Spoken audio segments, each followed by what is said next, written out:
오늘 잠언 4장 말씀 가지고 좀 은혜를 나누려고 합니다.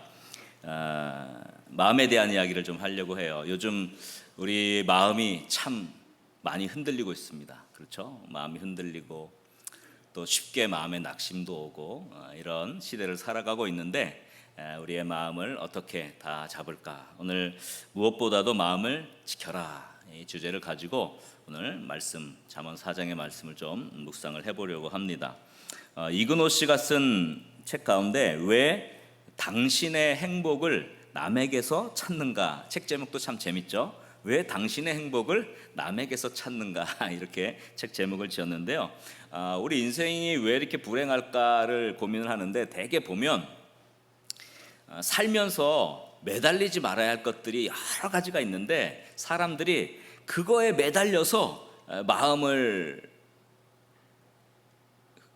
잃어버리고 또 마음에 상처를 받고 또 고통을 당하고 뭐 이렇게 된다는 거예요. 그래서 살면서 매달리지 말아야 할 것들이 여러 가지가 있는데 제가 쭉 보니까 그중에 대표적으로 한 3가지 정도 좀 간단하게 좀 소개를 드리려고 해요. 첫째는 반응이다 이렇게 얘기했습니다. 사람들이 하는 반응에 매달리지 말아라 하는 겁니다. 왜냐하면 타인의 반응에 좌지우지 되면 그 마음이 항상 타인에게 이끌려서 고통을 당한다는 거예요. 타인이 생각하고 타인이 어떤 감정을 품는 것은 그 사람의 일이지 그것이 진리는 아닌 거죠. 나는 나의 위치에서 묵묵히 자기의 최선을 다하면 되는 거죠.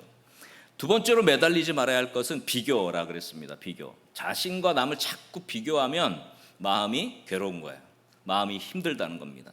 그래서 행복을 자신 안에서 찾아야 되는데 자꾸 남과 비교하다 보니까 자기가 갖고 있는 행복도 잃어버린다는 것입니다. 셋째로는 과거를 이야기하는데요. 과거에 매달리지 말라 하는 겁니다. 지나간 불행이 있습니다. 지나간 고통이 있어요. 지나간 아픔이 있습니다. 그것을 그대로 잘 남겨두는 훈련을 해야 한다고 합니다. 과거에 있었던 그 고통을 지금까지 끌어와서 그걸 아직도 마음에 담고 여전히 고통스러워하고 과거에 했던 아픔, 실수, 실패, 어떤 고통들을 여지껏 끌고 와서 그것 때문에 전전긍긍하고 고통당하는 인생을 살아갈 필요가 없다는 것입니다. 우리들은 그럼에도 불구하고 사람들이 어떻게 반응하는가에 따라 마음이 막 흔들리고 그죠? 그리고 다른 사람과 비교하면서 마음이 힘들고 또 지나간 과거의 불행, 고통, 아픔들을 아직까지도 곱씹으면서 우리의 마음이 무너질 때가 많이 있습니다. 우리가 살아가는 동안 우리의 마음을 흔들리게 하는 이 수많은 것들에 매달려 살아가지 않아야 하는데 그것에 매달리다 보면 그것들이 우리의 삶을 갉아먹고 또 우리의 삶을 무너지게 만드는 것입니다. 성경은 분명하게 말씀합니다. 오늘 우리가 읽은 본문 말씀에 뭐라고 했습니까? 한번 다 같이 다시 한번 본문을 읽어볼까요? 다 같이 시작. 모든 지킬 만한 것 중에 더욱 내 마음을 지키라. 생명의 근원이 이에서 남이니라. 아멘. 마음을 지키라고 말씀하죠. 사실 잠언 4장 전체를 다 읽어야 되는데 길어요. 근데 이 잠언 4장을 핵심적으로 설명한 게 바로 오늘 본문이죠. 근데 이 마음을 지키는 삶을 이 잠언 4장에서는 지혜와 연결을 시키고 있습니다. 그래서 잠언 4장 초두의 4절부터 7절에 보면 이렇게 말씀해요. 아버지가 내게 가르쳐 이르기를 내 말을 어디에 두라는 겁니까? 내 마음에 두라는 겁니다. 여러분 하나님의 말씀을 마음에 두어야 마음이 흔들리지 않는다는 겁니다. 내 말을 내 마음에 두라. 내 명령을 지키라. 그리하면 살리라. 그러면서 5절부터 이 마음에 두는 말이 뭐냐? 지혜다 그렇게 얘기해요. 5절에 보면 지혜를 얻으며 명철을 얻으라. 내 입의 말을 잊지 말며 어기지 말라. 6절에도 보면 또 이렇게 말합니다. 지혜를 버리지 말라. 그가 너를 보호하리라. 그를 사랑하라. 그가 너를 지키리라. 7절에 보면 지혜가 제일이니 지혜를 얻으라. 내가 얻은 모든 것을 가지고 명철을 얻을지니라. 잠언 4장의 말씀은 그리스도인들이 세상 속에서 살아갈 때 어떤 것이 가장 지혜로운 삶이고 그 지혜로운 삶은 곧 뭐냐? 마음을 지키는 삶이다 라는 것을 가르쳐주고 있는 것입니다. 그래서 그 내용 가운데 수많은 것들을 우리가 쭉 보면서 할 수 있지만 제가 대표적으로 2가지 마음을 지키는 방법을 조금 소개를 해드리려고 합니다. 자, 첫 번째 한번 저를 따라 합시다. 마음을 지키는 사람은 자신의 주변 사람들을 관리한다. 마음 지키는 첫 번째 방법은 주변 사람 관리예요. 주변의 사람이 우리의 마음을 지키는데 중요하다는 것입니다. 잠언 4장에 나타나는 마음 지킴 지혜는 사람과 관련되어 있어요. 사람들과 관련되어 있습니다. 그래서 잠언 4장 14절에 보면 이렇게 말씀합니다. 한번 다 같이 읽겠습니다. 사악한 자의 길에 들어가지 말며 악인의 길로 다니지 말지어다. 사악한 자, 악인, 우리 주변에 그런 사람들을 두지 말라는 겁니다. 마음을 지키는 최고의 방법, 지혜는 뭐냐? 우리가 하나님의 뜻과 하나님의 원하시는 삶을 살아가기 위해서는 주변의 사람들이 어떠하냐가 중요하다는 것입니다. 지혜로운 사람은 아무나 곁에 두지 않습니다. 지혜로운 사람, 마음을 잘 지키는 사람은 곁에 친구를 아무나 사귀지 않는다는 것입니다. 지혜는 뭡니까? 친구를 잘 사귀는 사람, 좋은 친구를 두는 사람이에요. 어리석음은 뭡니까? 악한 자와 어울리는 거예요. 어리석은 삶은 뭡니까? 불의한 자들과 가까이 지내는 거예요. 이런 것이 우리의 마음을 지키는 방법이 되는 것이죠. 최근에 그 인터넷의 세계를 넘어서서 이제는 AI 시대가 됐다고 하지 않습니까? 그래서 여러분 많이 들어보셨어요. 챗 GPT라고 들어보셨습니까? 챗 GPT, 오픈 AI라는 회사에서 만든 이 AI 프로그램인데 거기다가 물어보면 뭐든지 다 대답해줘요. 뭐 다른 걸 찾을 필요가 없어요. 거기다가 이것 좀 찾아서 좀 알려줘. 그러면 쫘라라라라라 이렇게 해가지고 알려줍니다. 근데 그 챗 GPT에 어떤 사람이 이렇게 물어봤대요. 만일 당신이 악마 혹은 사탄이라면 누군가의 인생을 망치기 위해 어떻게 할 것인가? 이걸 물어봤대요.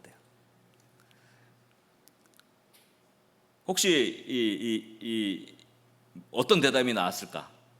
보면 이렇게 챗 GPT가 이렇게 대답했다고 해요. 첫 번째, 의심과 두려움으로 그 사람의 마음을 채운다. 두 번째, 즉각적인 만족에만 집중하게 만든다. 세 번째, 모든 것을 계획해야만 할 수 있다고 믿게 만들고 미루는 습관을 지속하도록 만든다. 네 번째, 그들의 자신감을 잠식시킨다. 다섯 번째, 내면보다 외면에 집중하게 만든다. 여섯 번째, 나쁜 습관을 심어준다. 일곱 번째, 긴박감을 없애고 미루게 만든다. 그렇게 하고 마지막 최종 핵심이 이거예요. 부정적인 영향을 주는 사람들로 주변을 채운다. 그리고 마지막이 그들이 그 속에 계속 머물게 한다.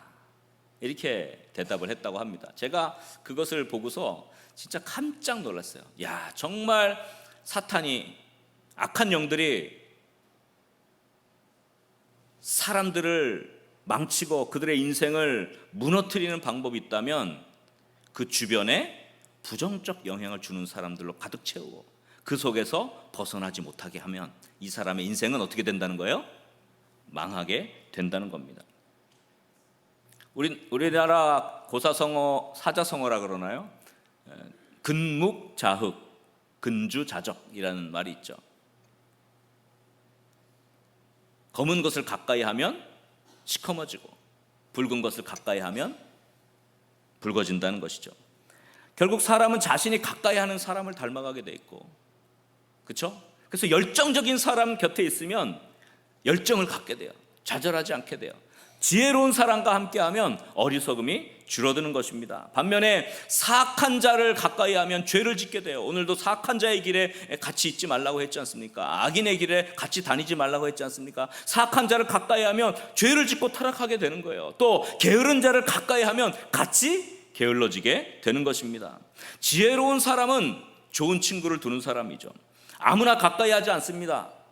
서로가 서로를 돕고 보다 건강하고 보다 행복하고 보다 미래를 향해서 나아갈 수 있는 그런 사람과 사귀는 것이죠. 삶이 뭡니까? 나의 삶은 내 주변 사람들로 인해 완성되는 것입니다.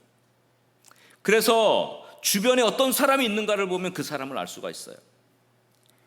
그 성경 사무엘하 13장에 보면 그 다윗의 아들 암논이 인생이 망가지는 과정이 쭉 기록됩니다.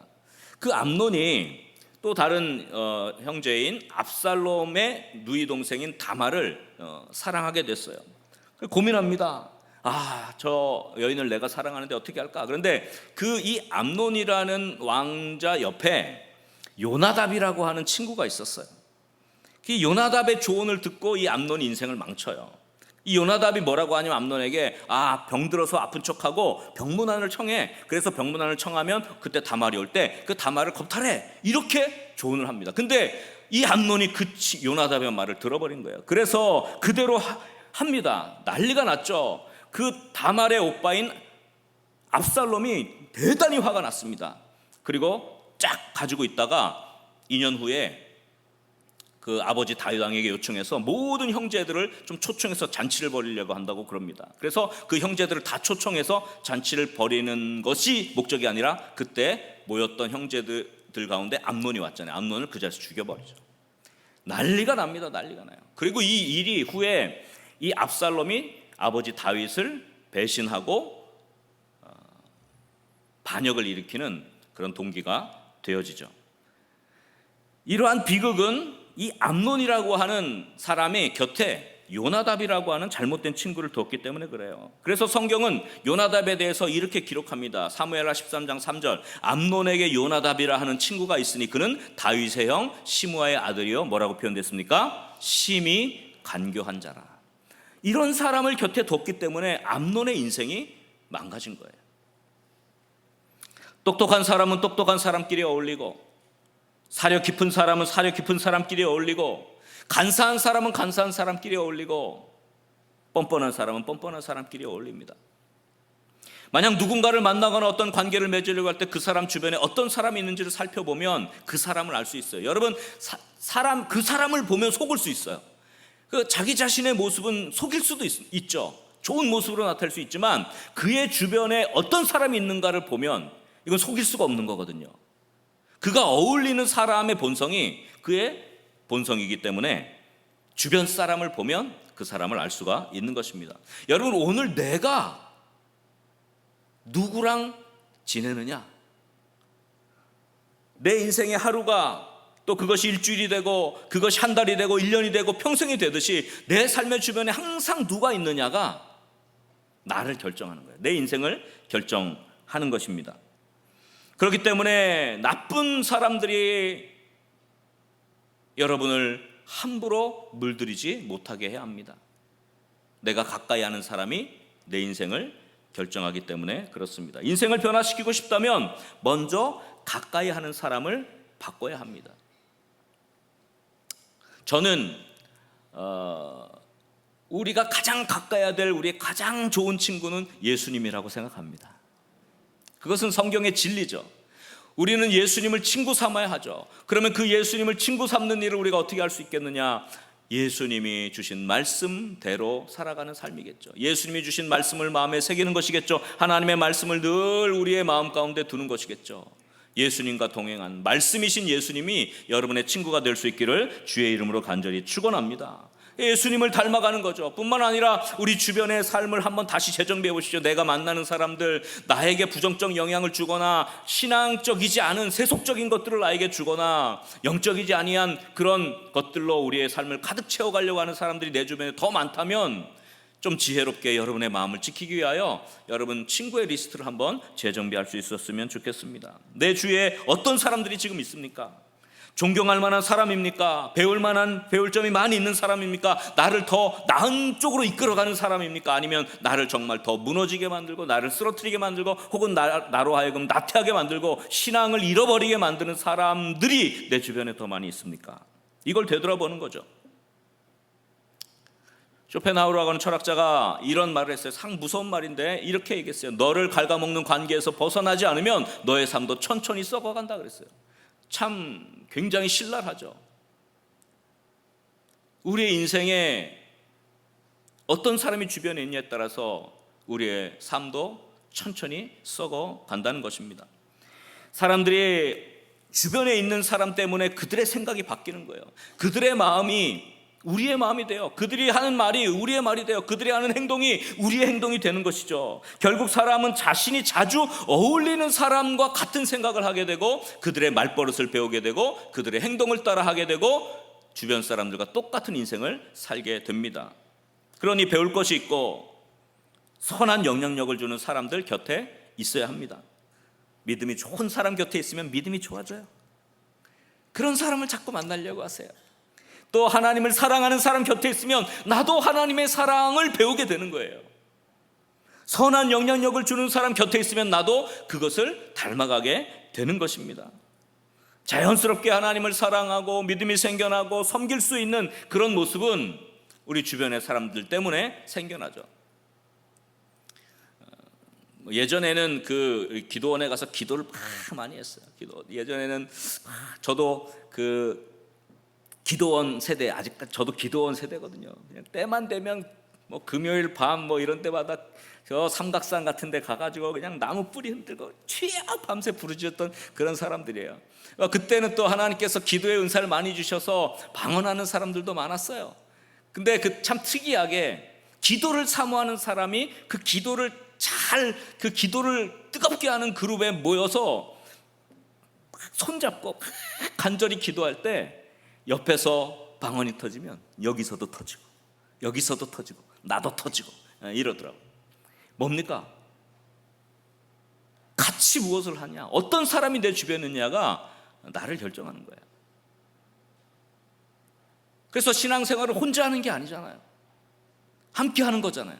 그러니까 어떤 사람이 내 곁에 있느냐가 그것이 바로 나를 결정하는 거예요. 내 신앙의 방향성도 결정하는 것입니다. 그러므로 여러분, 무엇보다 지혜 있는 사람, 무엇보다 마음을 지키는 사람이 되기 위해서는 주변에 어떤 사람들을 두느냐, 내가 어떤 사람과 만나느냐가 제일 중요한 것이죠. 지난 주간 제가 그 칼렛 국제포럼에 참석해서 제자훈련 목회자 세미나를 함께 했습니다.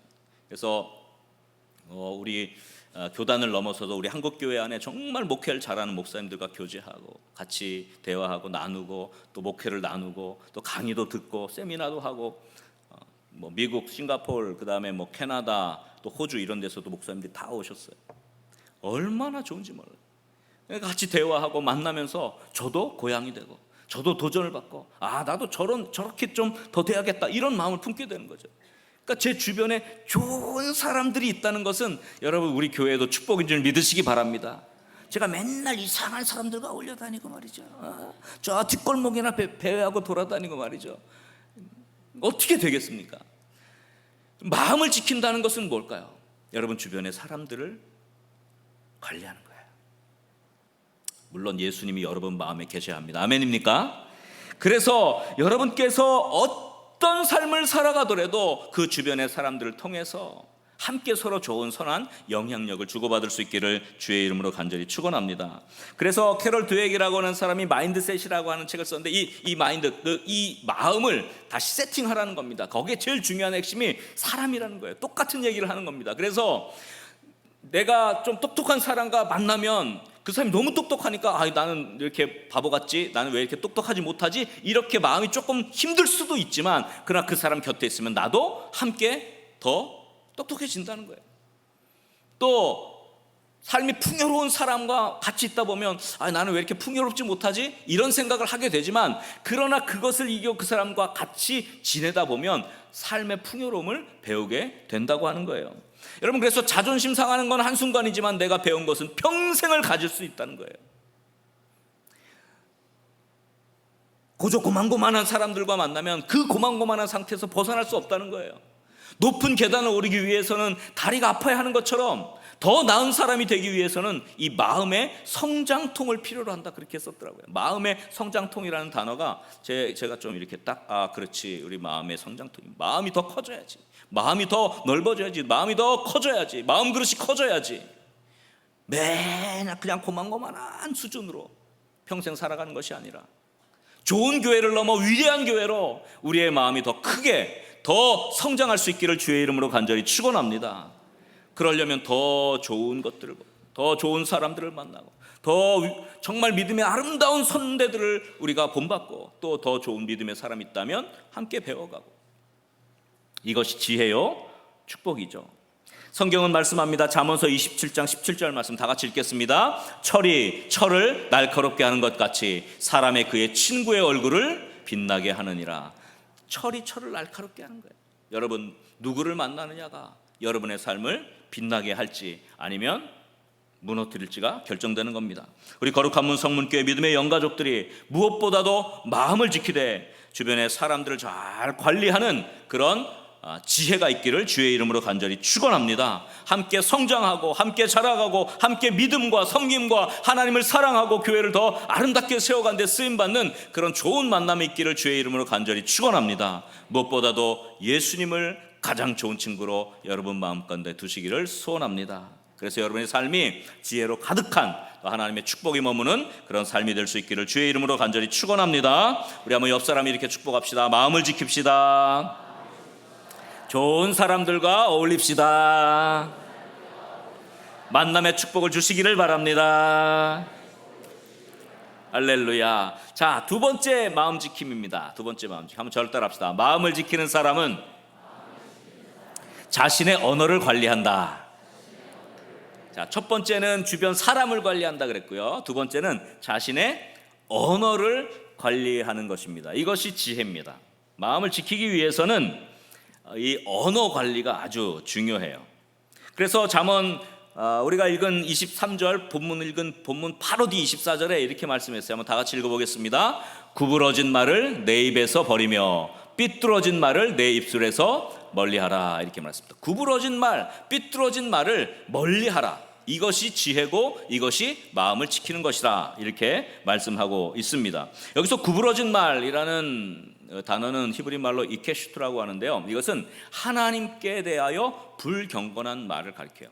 그러니까 여러분 주변에 아까 사람 이야기와 언어는 똑같이 갑니다. 주변에 하나님에 대해서 부정적인 이야기, 신앙에 대해서 부정적인 이야기, 교회에 대해서 부정적인 이야기를 하는 사람과 어울리면 내 언어도 하나님에 대해서 부정적인, 교회에 대해서 불평하고 불만하고 부정적인 이야기를 내뱉게 돼요. 이 구부러진 말이에요. 이게 이케슈트라고 하는 말. 이것을 버리라는 거예요. 그것이 여러분의 마음을 지켜준다는 거예요. 그 다음에 삐뚤어진 말이라 그래요. 삐뚤어진 말, 이 레주트라고 하는 히브리 말인데 이것은 사람들에 대한 말이죠. 속이고 마음을 상하게 하는 거짓되고 악한 말, 다른 사람에게 상처를 주고 다른 사람을 비난하고 뒤에서 험담하고 욕하고 하는 모든 것들이 이 레주트, 삐뚤어진 말에 들어있어요. 이런 말을 하는 사람들과 같이 있으면 나도 삐뚤어진 말을 하게 돼요. 사람들을 험담하게 돼요. 뒤에서 욕하게 하게 되고 뒤에서 폄하하게 되고 뒤에서 뒷담화한다 그러잖아요. 막 안 좋은 말을 해서 그 사람을 이야기하죠. 여러분 그런 말이 우리의 입에서 나가면 우리의 인생이 무너지는 거예요. 여러분 이거 굉장히 중요한 이야기합니다. 여러분 기독교는 언어의 종교죠. 언어의 종교죠.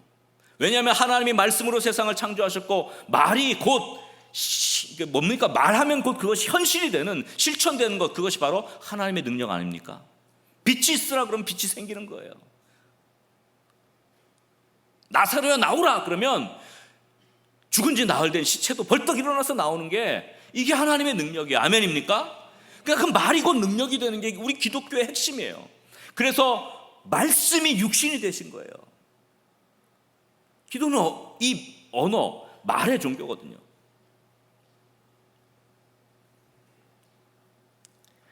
그래서 기독교 문화에서는 말이 생명이 됩니다. 여러분 모르겠어요. 동양 문화가 그런 게 없었는지는 잘 모르겠는데 우리는 말을 하고 너무 그 말을 뭐라고 할까요? 너무 그냥 하찮게 여기는 것 같아요. 이 기독교 문화, 서양 문화에서는 내가 한번 말을 뱉으면 그걸 내 생명과 바꿔요. 왜? 그 약속을 반드시 지켜야 돼요. 그래서 내가 한번 맹세하잖아요. 말로 했는데도 그 말을 지키기 위해서 자기의 목숨까지 내어놓는다니까요. 그런데 모르겠습니다. 요즘에는 그 말의 가치가 너무 없는 것 같아요. 말 그냥 대강 던져놓고 지키지도 않습니다. 안 되면 말고 그래요. 말이 참 너무 가벼워졌어요. 그런데 여러분 우리 그리스도인은 말의 무게가 있어야 돼요. 아멘입니까? 말의 무게가 있어야 돼요. 그래서 주변 사람들이 볼 때 저 사람은 한 말은 반드시 지킨다고, 허튼 소리 안 한다고, 그러면 그 사람이 권위가 생기고 무게가 생기는 거예요. 말이 가볍고 아무 말이나 해대고 비난하고 욕하고 이런 수준 낮은 언어들이 나오는 사람이 어떻게 하나님의 영향력을 사람들에게 나타낼 수 있겠습니까? 하나님의 창조 법칙에 의해서 말은 반드시 열매를 맺게 되어 있습니다. 여러분 야곱이 그 이삭의 축복을 받을 때 어떻게 합니까? 에서가 받아야 될 축복을 대신하려고 어떻게 해요? 에서의 옷을 입고 그 다음에 털을 갖다 붙이고 막 이렇게 하잖아요. 그래서 이삭이 향취를 맡아보고 만져보니까 털도 있고 향취도 에서의 향취가 나는구나. 그래가지고 그 음식을 먹고서 야곱을 막 축복을 해요. 축복을 하고 나서 이제 야곱이 나가고 그 다음에 에서가 도착했어요. 아버지 나에게 좀 축복을 해주십시오. 그랬는데 먼저 축복을 받아갔는데 누구지? 아이고 야곱이 속였습니다. 이 야곱이 내가 받을 축복을 다 가져갔어요. 아버지 저에게 축복해 주세요. 우리 같으면 이삭이 야곱이 속여가지고 내 축복을 받아왔어? 내가 그를 저주하고 내가 너에게 다시 축복할게. 그럴 것 같잖아요. 안 그래요? 그럴 것 같잖아요. 근데 야곱이 이렇게 얘기해요. 창세기 27장 33절을 보면 이삭이 심히 크게 떨며 이르되 그러면 사냥한 고기를 내게 가져온 자가 누구냐? 내가 오기 전에 내가 다 먹고 그를 위하여 축복하였은즉 뭐라 그랬어요? 그가 반드시 복을 받을 것이니라. 말의 무게죠. 입에서 나간 말은 반드시 실현이 되는 것이죠. 쉽게 번복할 수 있는 그런 것이 아니에요. 원래 하나님의 창조의 법칙에 우리에게 주신 언어는 이런 역할을 해요. 우리의 입에서 나간 말이 우리에게 영향을 미칩니다. 평소에 부정적인 말을 내뱉으면 삶이 부정적인 것으로 가득 차게 돼 있어요. 평소에 선하고 아름답고 긍정적이고 밝은 언어를 가지면 그 삶도 그렇게 밝은 방향으로 가게 되어 있는 것입니다. 그러므로 우리가 한 말 이런 얘기가 있어요. 이거 제가 어떤 글을 읽다가 발췌한 건데요. 자막. 네. 이렇게 됐더라고요. 제가 이거 좀 인사이트가 있었어요. 당신의 말은 단순한 소리가 아니라 당신의 하루와 미래를 그리는 붓이다. 이렇게 표현했더라고요. 좀 멋있는 말인 것 같아요. 그러니까 우리가 한 언어가 우리의 삶을 그리는 붓이라는 거예요. 그래서 긍정적인 말을 통해서 밝은 미래를 그리라는 거예요. 부정적인 언어는 우리의 미래를, 우리의 삶을 아주 어둡게 그린다는 거예요. 그러니까 말이 그렇게 중요하다는 거예요. 또 제가 하나 인용할 게 있는데 그 다음. 네. 밝은 사람은 밝게 태어난 사람이 아니라 이렇게 얘기했더라고요. 어둠이잖아요. 그늘을 부지런히 빛으로 채우는 사람이라. 이런 말을 제가 보고서 참 의미가 있다 이렇게 생각했어요. 여러분, 원래부터 밝은 사람이 어디 있습니까? 우리 인생은 다 죄인이에요. 우리는 다 죄 가운데 태어나요. 우리는 하나님을 모른 채 태어납니다. 어두움 가운데 태어납니다. 그러나 그 어두움을 부지런히 빛으로 채우는 사람이 밝게 되는 줄 믿으시기 바랍니다. 그래서 그 빛은 무엇입니까? 빛은 예수 그리스도죠. 생명의 빛 예수 그리스도, 생명의 말씀 예수 그리스도. 여러분의 삶을 예수 그리스도로 채워가면 여러분의 미래가, 여러분의 삶이 아름다운 천국으로 화하게 될 줄 믿으시기 바랍니다. 그러므로 예수님이 여러분의 삶의 빛이 되어주시면 좋겠어요. 여러분의 입술에 예수 그리스도의 언어가 있었으면 좋겠습니다. 하나님의 언어가 바로 저와 여러분들의 언어가 되기를 주의 이름으로 간절히 축원합니다. 성경은 말씀합니다. 잠언서 18장 20절 말씀 한번 다 같이 읽어보겠습니다. 사람은 입에서 나오는 열매로 말미암아 배부르게 되나니 곧 그의 입술에서 나는 것으로 말미암아 만족하게 되느니라. 아멘입니까? 여러분, 우리의 입술에서 나오는 이 언어를 통하여 우리의 삶의 열매를 거두게 되고 그것으로 우리는 만족함을 거두게 되는 것입니다. 여러분, 아까 구부러진 말, 삐뚤어진 말이 우리의 삶에 있다면 우리의 삶은 점점 어둡게 되어질 것입니다. 부정적인 말은 자신의 마음을 어둡게 물들이기 때문에 그렇습니다. 그러니 그 어두워진 마음속에서 또 어두워진 이야기가 나오고 어두워진 언어가 나오니까 그 삶은 더 어두워지는 거예요. 주변도 어두워지는 겁니다. 또 그런 사람과 어울리면 나도 어두워지는 거예요. 반대로 그 입술에서 주의 사랑과 은혜와 축복이 나타난다면 그 주변을 밝게 바꿔가고 자신의 인생도 바꾸어 가게 될 것입니다. 여러분, 우리의 입 밖으로 내뱉는 모든 말들이 모여서 자신의 인생을 이루게 되는 것입니다. 제가 처음 이제 올해 좋은 교회를 넘어 위대한 교회로 이렇게 표를 걸고 첫 설교를 했는데, 인류 신앙은 안 된다고 말하지 않는다. 기억나세요?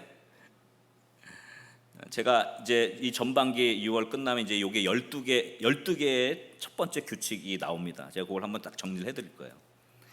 다음 주가 이제 12번인데 딱 정리를 해드릴 겁니다. 안 된다고 자꾸 부정적인 언어를 내뱉잖아요. 그러면 진짜 그 삶이 안 될 게 꽉 차요. 희한해요.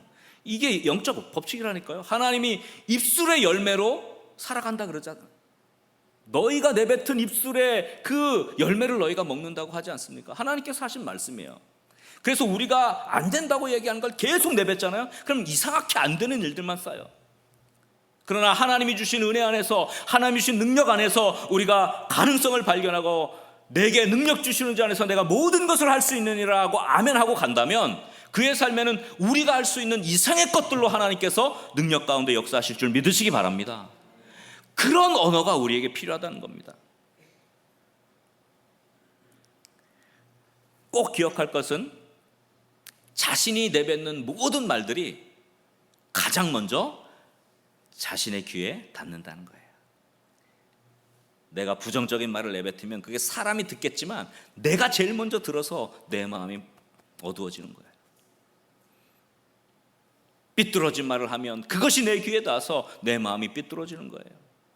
구부러진 말을 하게 되면 그것이 내 귀에 닿아서 내 마음이 구부러지는 거예요. 여러분, 이걸 꼭 기억해야 됩니다.